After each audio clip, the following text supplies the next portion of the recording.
Good morning, good afternoon. Thank you very much for inviting me. Thank you, Dr. Abdessalem, Dr. Sharif, the elegant panel, Dr. Sumaya, Dr. Mustafa, and Dr. Abu Futuh.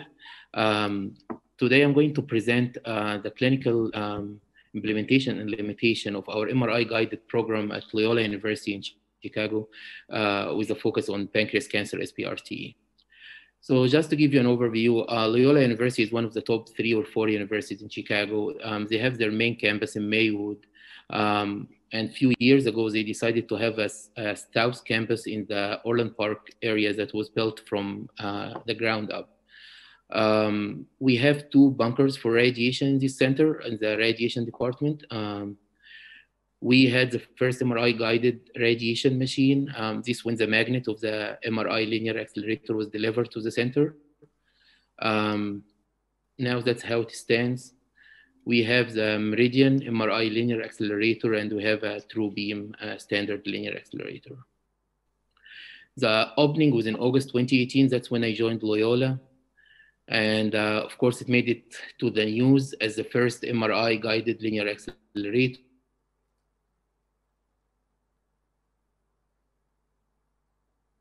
I believe now there is 15 other institutions in the US running the machine, and 38 or 40 nationwide.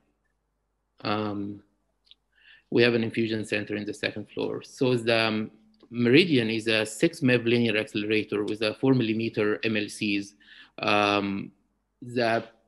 The unique thing about this technology is that it is a novel split magnet MRI system, which is able to create a precision radiation delivery system with real-time tissue tracking and automated beam gating. I'm going to visit that in my presentation.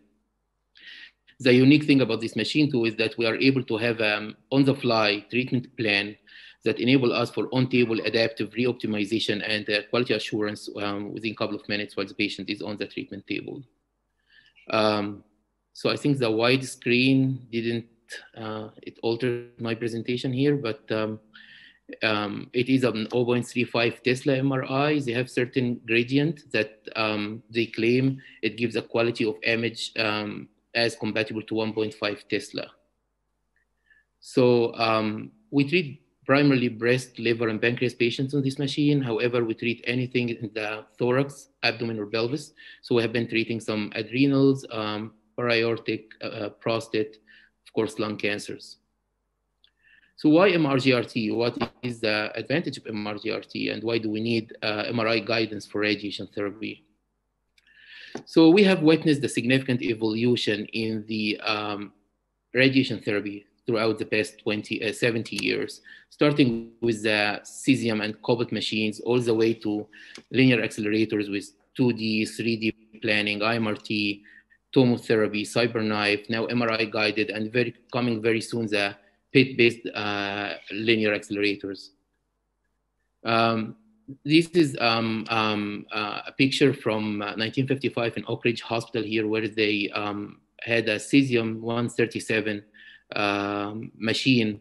And in their advertisement for this machine, what they were saying is that with this machine enables them to deliver maximum dose of radiation to the cancerous area and minimize effects to healthy tissue elsewhere. So pretty much good targeting of cancer and avoid side effects by targeting other organs at risk, which is very interestingly the same marketing tool we're using now, that we are able to clearly target what we need to treat and spare the healthy normal tissues. So the message has always been the same. And the ultimate goal in radiation therapy, like we all know, first lesson in residency in radiation therapy, that radiation can kill any cancer. But if you give too much dose, that might actually kill the patient too. So you want to be careful and try to optimally deliver safe dose of radiation to kill the cancer and spare the patient a lot of side effects. So with MRI guidance, we clearly can see what we were not able to see before. This is one of our liver patients, and as you can see here, with our standard CT planning, it was almost impossible to see what we are treating in the liver with Sbrt. Most of those patients had fiducials, which is invasive, to enable us to track during the Sbrt treatments. We had to account for motion, for breathing by doing abdominal compression or breath holds that most of those frail patients are not able to do. We had to plan on 4D CT scans, so at least 1 to 1.5 cm of normal liver included in our targets. With MRI guidance, we use a dye, AOVest IV, and as you can see here, we can clearly see what we are treating, and it significantly helped us to track this cancer. And we use tighter margin, 2 to 3 millimeter. We plan on single phase, which we call post-exhale. So we ask the patient to take a deep breath and hold it. And that helps us to minimize the normal liver being irradiated. The second thing is gating or tracking, as you can see here. So with this algorithm, we can tell the machine that we would like to turn on the beam only when our target is within our boundary, which is usually 3 to 4 millimeter. So we would set up the patient, go through the couch shafts, setups, everything. And then once we start the actual treatment, that's the tracking that we do with MRI guidance. We inform the machine that I would not accept more than 3% of our target volume going outside our boundary. We let the patient, especially if he's not a heavy breather, to just breathe normally while we are treating on single phase, because we are sure we can actually see where radiation is going. And the biggest advantage is the real-time online adaptive radiation therapy. So what is adaptive radiation therapy? And again, I apologize for the slides. You know, I was asked by the moderator to turn the presentation to widescreen, and obviously that ruined all my slides. So I hope it wouldn't be a problem for you. But anyway, so throughout our practice in radiation oncology throughout the years, we have always been doing adaptive radiation therapy in a way or another. Yes? In a way or another. So when you are treating abdominal patients and you notice that they have ascites or lung cancer with effusion, patient is gaining or most likely losing weight, or you are treating some patients and you can see that your target is significantly smaller midway throughout the course of radiation, either you're using cone-beam CTs or other modality of imaging. What we used to do is that you can go back and redo the whole thing. So during your weekly visits, even based on your clinical exam or your imaging, you see that the patient target is changing or the patient topography or anatomy is changing. You take them back to the CT simulator. You do another CT sim. You fuse the images from the original and the new one, and you adjust your plan based on the new changes. This will typically, in our institution, take at least 1 week. In other institutions, you know, anywhere from a minimum of 2 days, I would say. While with the real-time online adaptive radiation therapy, with conventional, you do the planning, the patient come every day while the patient is on the treatment table, you do an MRI, and you can change your plan while the patient on the table, on the fly for every single fraction. I'm going to elaborate on that more when we come to the pancreas Sbrt, but that's the advantage of real-time online adaptive radiation therapy. So this is a presentation from a paper from WashU in St. Louis, and they acquired the machine 5 years ago. Our machine is only 2 years old, so they're one of the first, if not the first, in the US to acquire the machine. So they presented some images to give you a better understanding what is the value of this technology, and that was an adrenal tumor, and as you can see here, so this is the stomach.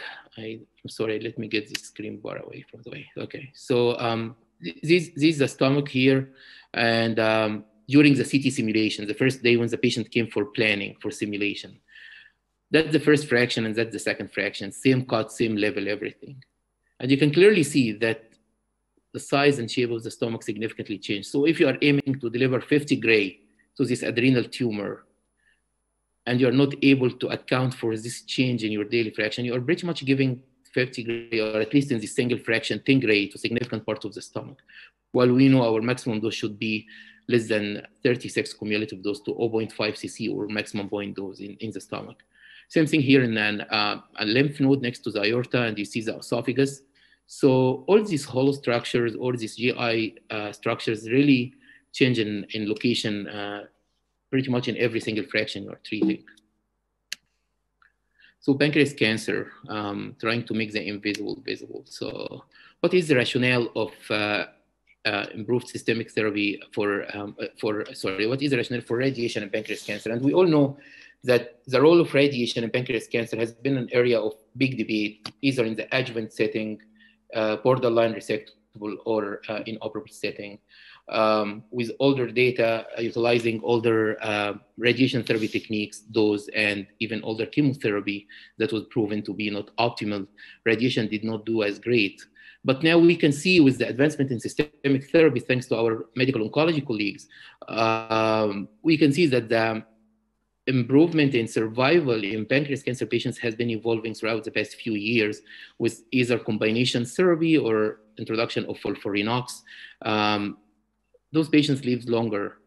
And interestingly, with all the advances in imaging, you can still see that in these relatively modern studies, 60% in SBAC4 and 43% in the FOLFIRINOX study had positive margins after treatment. In the SBAC4, actually, those patients did not benefit of the combination therapy. So would those patients benefit from adjuvant radiation therapy? Maybe. But what is definitely sure is that we see now more local recurrences on the long term in these patients. You can always make the point we really need to start with upfront adjuvant radiation or wait until they have a recurrence. But definitely local progression has consequences, and local control is poor with non-surgical, non-local treatments like radiation. There are many studies, and again, the slides are cut here, that showed that in the setting of borderline resectable, borderline resectable cancer, chemotherapy as a bridge to surgery provides some advantage. Many of those patients end up with surgery, maybe positive margin, as I mentioned, anywhere from 30 to 60%. Survival is reasonable for a borderline resectable patient in the range of 20 to 30 months. However, with chemoradiation, you have longer overall survival. Again, those are either single institution, smaller studies, but it gives you a clue that, with the current technology, radiation therapy might work as a bridge between chemotherapy and surgery if the patient remains borderline resectable. This is a combination of some studies showing that at least 50% of the patients, if not more, will have local recurrence at certain point in their course of pancreas cancer after surgery. So what is the rationale of Sbrt? First, it significantly improved local control. I'm going to show you very quickly. I set up this presentation to be more of a technical presentation, not data presentation, but there are many single institution studies showing the benefit of Sbrt. But more importantly, most of the studies that give the bad reputation for radiation in pancreas cancer, when they use radiation therapy after chemotherapy, it kind of replaced at least 1 or 2 cycles of chemotherapy. And we know systemic therapy matters in pancreas cancer, and it does work. With Sbrt, we're able to deliver that either in 5 days, in 1 week, or maximally in 2 weeks for attendings of radiation oncologists who are not comfortable treating Sbrt every day. So we do it every other day. So pretty much 1 or 2 weeks, which you can squeeze between the cycles of chemotherapy, and then you are still sparing the patient getting less chemo and getting worse outcomes. Plus, of course, the patient convenience coming 5 days instead of 5-6 weeks of radiation, and it is cost effective for the community. This is a list of many studies that tried for pancreas cancer. Again, a little bit on older studies, and local control was decent in the range of 80 to 100% in most of them. We have an open study now at Loyola, Stanford, and the Princess Margaret, looking at local advanced pancreas cancer, starting with FOLFIRINOX and then restaging. And for those who did not progress after 4 cycles of chemotherapy, we randomized them to either consolidation FOLFIRINOX or Sbrt 80 grade by 5 fraction, and then consolidation FOLFIRINOX. However, we have to be very careful. So not every new toy or technology is easy to be utilized. And sometimes the harms that you can cause to the patient outweighs the benefit. Those are 2 papers that caught a lot of attention, and actually they made it to the AstroFresh list here, about the patterns of failure after Sbrt.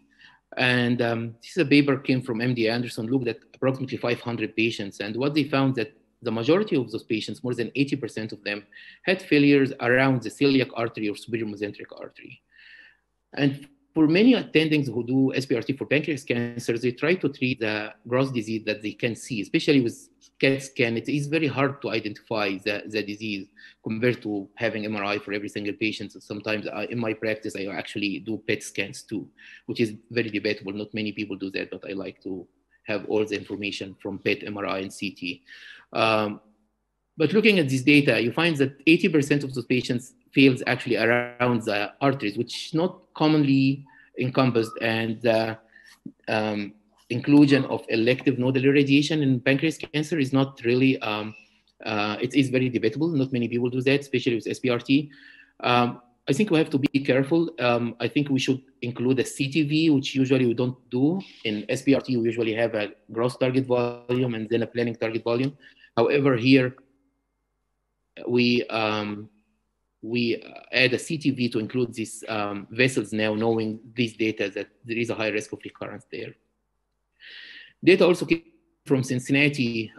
They had a study with like upfront chemotherapy and then SBRT before surgery. In the first 8 patients, they found that there is approximately 2 of them with marginal recurrence around the same vessels. So they adjusted the study and added an elective CTV, 25 gray and 5 fraction, to this area. And as you can see, the local ferriole came down from 80% to 50%.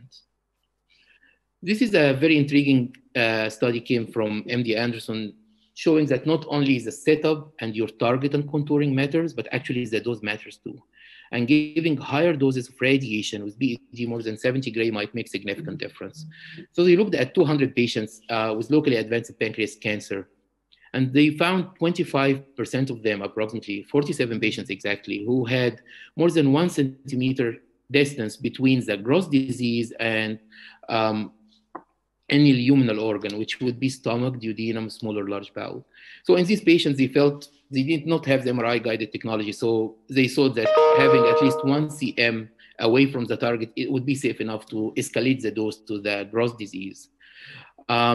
Again, only 1 patient in this cohort had 50 gray 5 fractions. The majority were more of a protracted course, 63/28, 70/28, which I would say, if you don't have the access to the technology, this should be a consideration in your practice, given the data that now we know. If you deliver more than 70 gray biologically equivalent dose to your target volume, you actually have double survival. And remember, those patients had very bad disease to start with, locally advanced, not resectable. Most of them didn't even have surgery. To have 36% survival in 2 years and 31% survival in 3 years, it gives you a clue that escalating the dose in pancreas cancer work if you can safely do that in those patients. Higher dose BED more than 70 gray was the only predictor of improved overall survival in this multivariate analysis. Those are some other studies. This was a recommendation from the ASTRO refresher last year. And if you go to the NCCN guidelines, you still don't have solid sense that SBRT matters or is highly recommended in the setting of pancreas cancer, simply because we lack level 1 evidence data. However, in the ASTRO refresher last year, it seems that they are kind of pushing or like thinking that, you know, you might help your patients if you do SBRT either in the setting of unresectable pancreas cancer, borderline resectable, or as a bridge between chemotherapy in the neoadjuvant setting to surgery. We still don't do SBRT adjuvantly, post-operatively, but you know, for any gross disease you have, SBRT might give some benefit over standard fractionated radiation therapy. So what are the challenges for dose escalation for pancreas cancer? Setup uncertainty is a big problem. For those of you who treat pancreas cancer, you know that identifying the disease is very difficult. Actually, even if you get your diagnostic scan, CT and MRI, you will frequently see the radiologist saying it's ill-defined mass and good luck for you. So it's very hard to identify exactly where is the tumor. It's a very busy area, our abdomen as well. So you have many organs at risk that you might cause more harm than benefit to the patient if you don't know exactly how to deliver your radiation and spare these structures. Motion is a big challenge as well. And of course, as I mentioned, changing the anatomy from each fraction. So I'm going to quickly present a couple of our patients here to give you an idea what's the difference of MRI guidance in these patients. So this is, anybody talking? No? Okay. So this is a pancreas pancreas cancer patient, as you can see here, we start with a CT SEM. So we still do a CT simulation, and then we take the patient for our MRI linear accelerator for another MRI simulation. So you need to set up the patient on the CT SEM for an MRI treatment. So you have the coil of the MRI beneath and on top of the patient. We like to have both arms up so we can treat the patient from all around with IMRT. However, many of those patients are not able to have their both arms up for 30 or 40 minutes. So what we do, at least ask them to have one arm up, so at least have one angle from this side to treat the patient. Then we have CT and MRI images. We do fusion. We identify our target. And from a retrospect here, this patient was treated a year ago. I would have included more of the celiac artery here, but this is our volumes. And then, so you have the plan, you do the CT and MRI, we plan on the MRI, our MRI images, our primary set of images for planning, you approve your plan. My main constraint is that my prescription is usually 50 gray to the GTV, 40 gray to the PTV. I try to have the GTV as hot as possible, and not more than 36 grays delivered to 0.5 cc of the hollow structure, so to the stomach, duodenum, small and large bowel. The patient comes for the first fraction. For whatever reason, my dosimetrist here becomes the fraction 4, but you can see this is where the stomach used to be in the day of the simulation. And this is when he came for today's treatment for fraction 4. And here we are overlapping the position of the stomach in the first day during the simulation and the actual treatment day. And you can see significant discrepancy between the initial day and today's contours. Let me, for the interest of time, not sure if I have time, so I'll go quickly through that. So what is the real-time online adaptive? So the patient come for the actual treatment. We sit them on the table. We do the table shift. We take an MRI. They call the attending radiation oncologist to the room.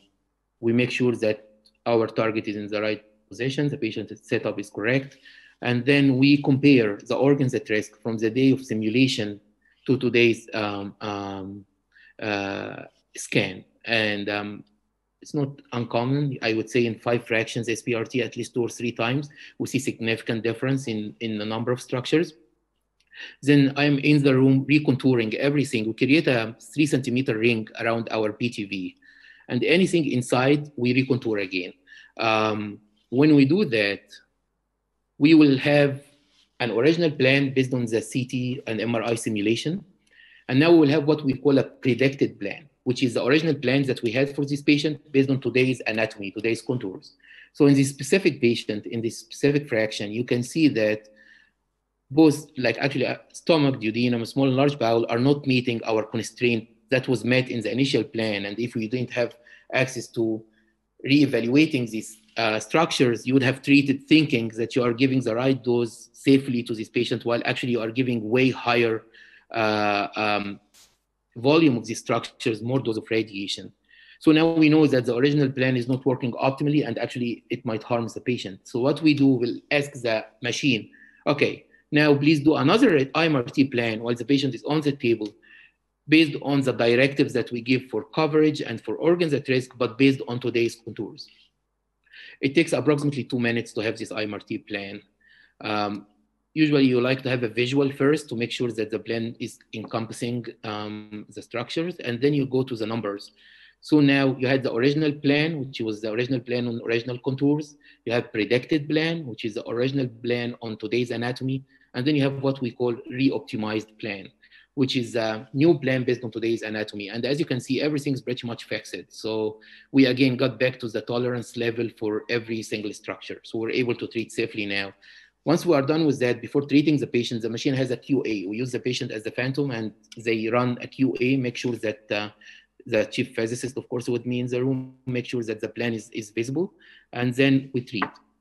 So in this first patient, we're able to spare him a lot of toxicity by avoiding organs at risk structure. In the other patient, actually the vice versa. So when she came for simulation, she had a small bowel loop that was pretty much overlapping with the target here. This lobe was gone when she came for her second fraction. So I was able to do another adaptive plan, giving higher dose of radiation by delivering more radiation to the areas that I was not able to deliver to upfront here, as you can see it there. Now, contouring is very challenging. So there is a contouring atlas that was recently published for MRI-based planning. It might be beneficial for those of you who are interested to learn about MRI guidance. And then, sorry. So this was the, here, okay. So this is a patient we actually treated last week, and she's a pancreas cancer patient. The system has had some upgrades, so that's the new layout of this technology. You see that's her target here, you can clearly see. And the system now give you a tracking confidence and how much volume of this target is outside your tracking boundary. It would beam on only when your target is within the boundaries that you set. So usually in my practice, I would say if it's 3% sorry, of the target outside the boundary, I'm fine to treat, because that would be very transient. And I would like a confidence of 90 or 80%. And then whenever it's above 80% and less than 3% of the target outside the boundary, it turns on the beam. Something we found very helpful we are trying to implement in our institution is to make the patient part of the process.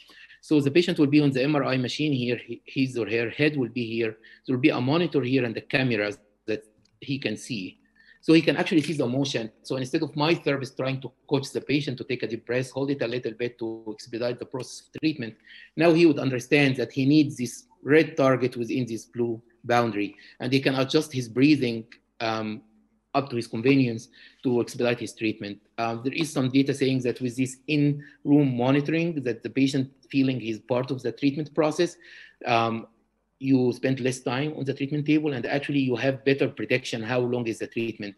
Without monitoring, you can see breathing differs, compliance of the patient differs, and sometimes, single patient can have different times, so it's hard for us to assign the time on the treatment table for this patient, while with this monitoring, it's pretty consistent. You know approximately how long this patient will take on the treatment table.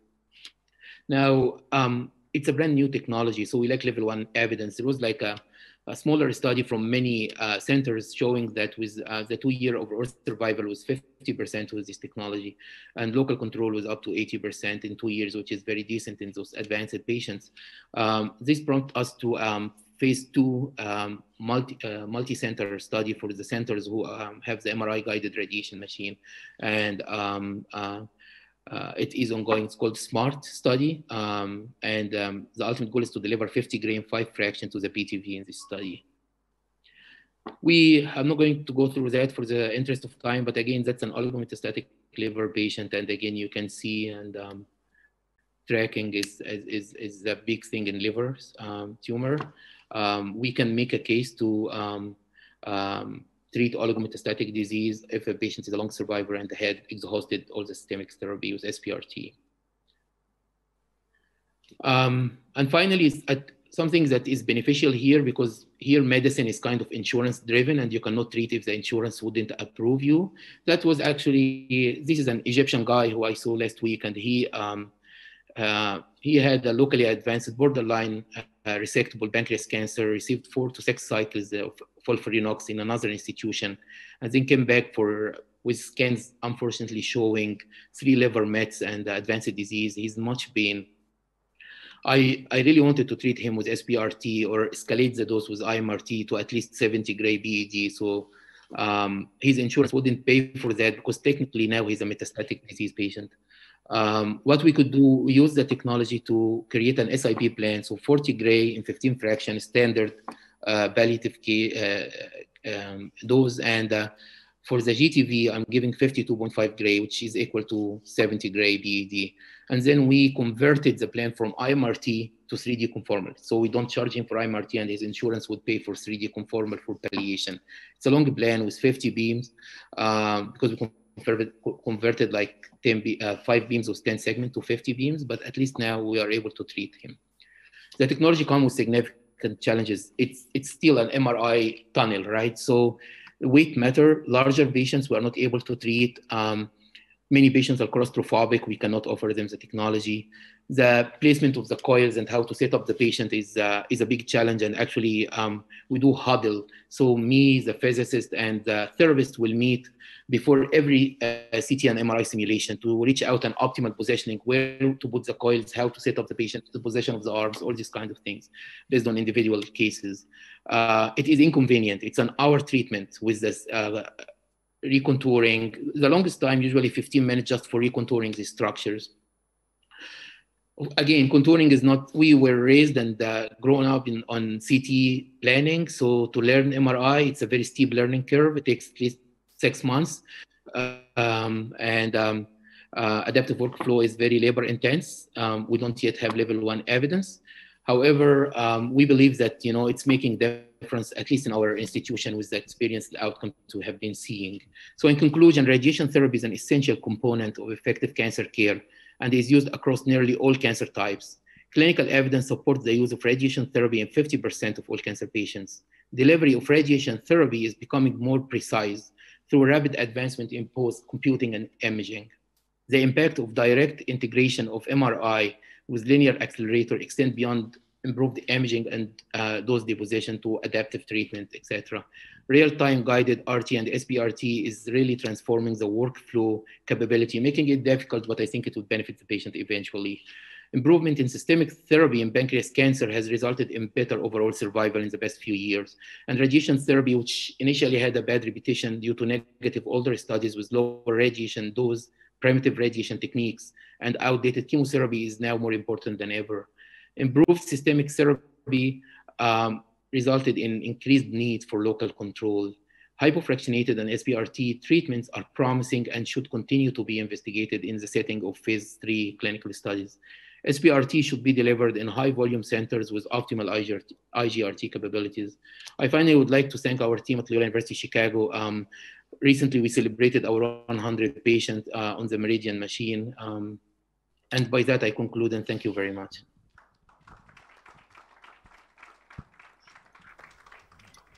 Thank you very much, Professor Refaat. And actually, it is an honor to have one of our Egyptian citizens running this very sophisticated type of treatment. I am a medical oncologist, but I actually was very impressed by this new technology. And I think our radiotherapists here in the floor want to ask you questions. I think we have 2-3 questions here.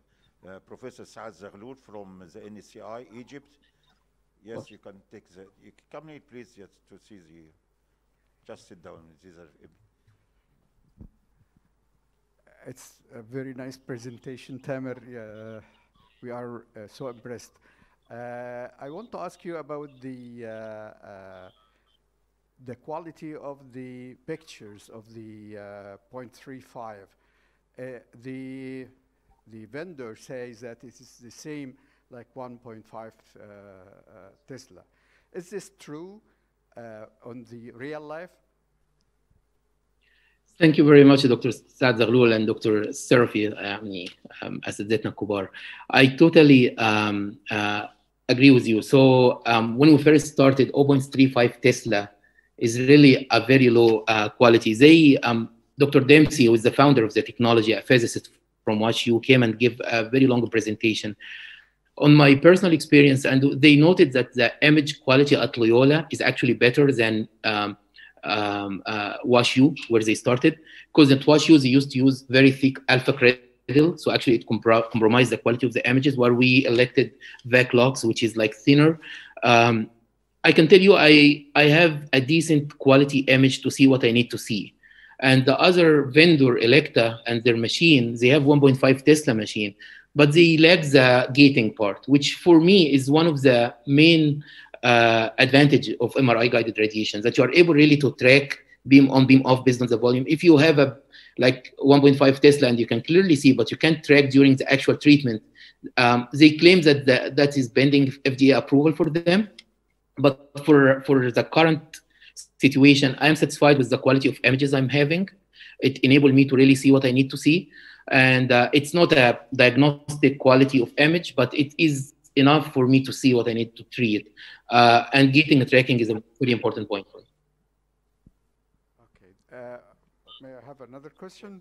The MR planning, do you mean that we will do an MR planning and then do another CT planning, or you have the program to convert the pictures of the MR into CT number?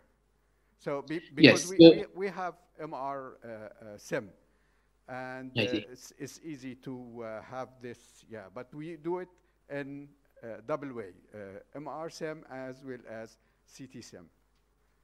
No, so you have your own MRI planning. We use the MRI images, so we don't have an MRI SIM. We use the Meridian, the machine, as a for the SIM as treatment, and we use the MRI images as the primary set of images for planning. The planning based on MRI called Meridian. That's actually provided by the View-Ray as well, and we don't need to convert or anything. It does the calculation itself. So it was challenging actually upfront. I wanted it this way. I wanted to have the CT images contour on the CT because I was not yet comfortable 2 years ago actually that I'm able to plan on CT on MRI upfront, but now we're very comfortable doing that, and the planning system utilize MRI images as the primary set of images. So actually for you having an MRI simulator, that will be a big advantage. So because the machine, it's not still time efficient, and each patient will take anywhere from 30 minutes to an hour. So if you need to add the CT simulation and MRI simulation to the schedule, it complicates things, right? So if you have your own MRI simulator and you will use the machine only for treatment, that would be a big plus. Thank you very much. Thank you, Professor Refaat, and actually looking forward to having you here in Egypt after the COVID, of course. Thank you very much, and I would like to thank to the